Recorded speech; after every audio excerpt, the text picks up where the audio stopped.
Jamaah, oh jamaah. Alhamdulillah. Alhamdulillahirabbil alamin, kembali lagi di Islam itu Indah. Jamaah yang ada di rumah nih udah gak sabar pasti pengen pertanyaannya dijawab kan? Kalau gitu langsung aja kita masuk ke segmen Tanya Dong Ustadz. Kami semua tanya dong Ustadz. Kita masuk lagi ke pertanyaan dari Instagram. Dari Instagram yes, @supandi7743. Assalamualaikum Ustadz. Izin bertanya. Kalau korban begal dijadikan tersangka dan kita tidak sengaja membunuhnya atau refleks, apakah dosa?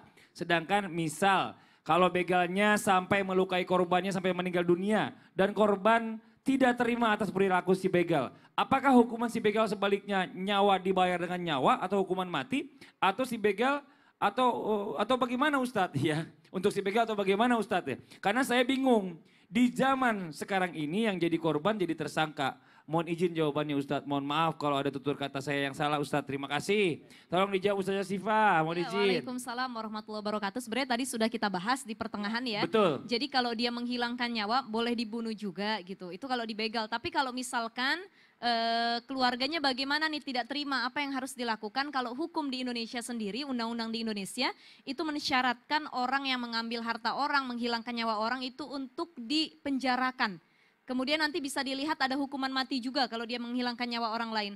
Tapi kalau kita beralih kepada hukum kisos yang ada di dalam Islam sendiri, maka dibunuh juga dengan algojo, ya dihukum juga. Tetapi nanti bisa ada pertimbangan dari keluarga. Kata keluarganya ya udah dia bayar diat aja ganti rugi atau kafaroh sebagai tebusan. Kalau dia bisa bayar diat atau kafaroh ya nggak apa-apa, nggak usah dibunuh. Tapi keluarganya nggak rela, kalau keluarganya nggak rela, nggak usah deh, nggak usah bayar diat, kafaroh ataupun dia mengganti rugi, cukup balasannya dia harus dibunuh juga. Maka harus dilakukan gitu. Ya kita ikutin negara aja ya, kalau sekarang ikutin. ini ya. Kalau ini di Indonesia ya di penjara Kita gitu kan ya. berada di negara hukum. Betul. Betul. Oke, kita masuk ke pertanyaan yang berikutnya ya. Dari Instagram lagi dari @akulahhamba_Allah.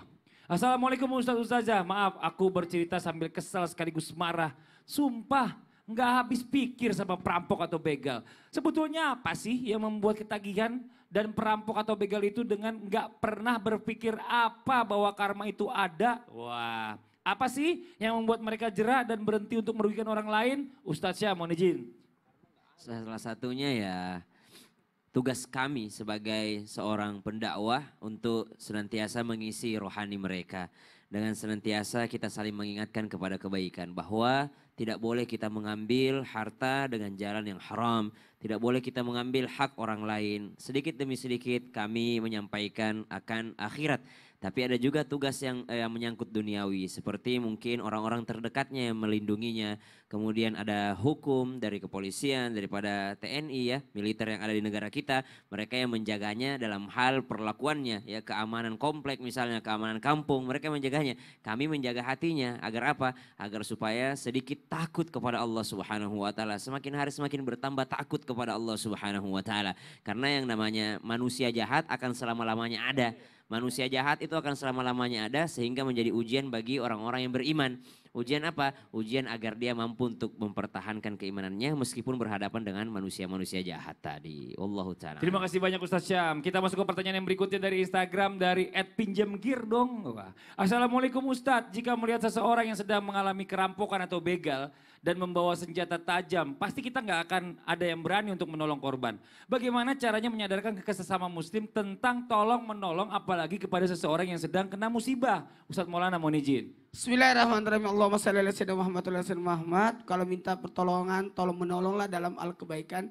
Jangan tolong menolong dalam keburukan. Jadi kalau ini ditolong itu siapa yang ditolong? Iya. Dua-duanya ditolong. Dua-duanya ditolong. Tolong korbannya supaya tidak kena dan tolong pelakunya supaya dia sadar. Dan diamankan biar gak dihukumi Jadi masa. dua-duanya ditolong. Ya makanya ada dalam negara kita namanya diamankan. Jadi diamankan. Kemampuan untuk sesuai dengan jabatan kita, kemampuan untuk berkomunikasi, dan kemampuan dengan mendoakan. Lalu ingatkan untuk bisa bersabar. Terima kasih banyak Ustadz Maulana atas jawabannya. Nah sekarang waktu kita mendengarkan muhasabah sekaligus doa oleh guru kita Ustadz Syam. Tafadhol Ustadz Syam. Bismillahirrahmanirrahim. Bulan Ramadan sebentar lagi meninggalkan kita. Maka minta maaflah kepada Allah Subhanahu wa taala dengan memperbanyak membaca Allahumma innaka afun tuhibbul afwa fa'fu anna ya karim. Ya Allah, Engkau yang maha pemaaf. Engkau sangat senang untuk memaafkan. Maka maafkan kami ya Allah. Namun ternyata meskipun banjir air mata lantai rumah kita, banjir air mata sejadah kita, kalau kita punya salah terhadap orang lain, kita pernah mengambil hak orang lain, apalagi memaksa untuk mengambil hak orang lain, apalagi sampai menghilangkan nyawanya orang lain, maka subhanallah, itu tidak cukup maaf kita kepada Allah Subhanahu wa taala. Kita mesti mengembalikan hak orang lain. Dan kita pernah menyakiti perasaan keluarganya, maka balaslah dengan berbuat baik kepada keluarganya. Tambahlah keburukanmu dengan kebaikan. Mari kita sadarkan diri kita bahwasanya ternyata semuanya akan dimintai pertanggungjawaban di sisi Allah Subhanahu wa taala. Bismillahirrahmanirrahim. Alhamdulillahi rabbil alamin. Allahumma salli ala sayyidina Muhammadin wa ala alihi wa sahbihi wa sallim. Allahumma inna nas'aluka ridhaka wal jannah wa na'udzu bika min sakhatika wan nar. Allahumma innaka 'afuwun karim tuhibbul 'afwa fa'fu 'anna ya karim. Bismillahilladzi la yadurru ma'a ismihi syai'un fil ardh ولا في السماء وهو السميع العليم. نعوذ بكلمات الله التامات من شر ما خلق.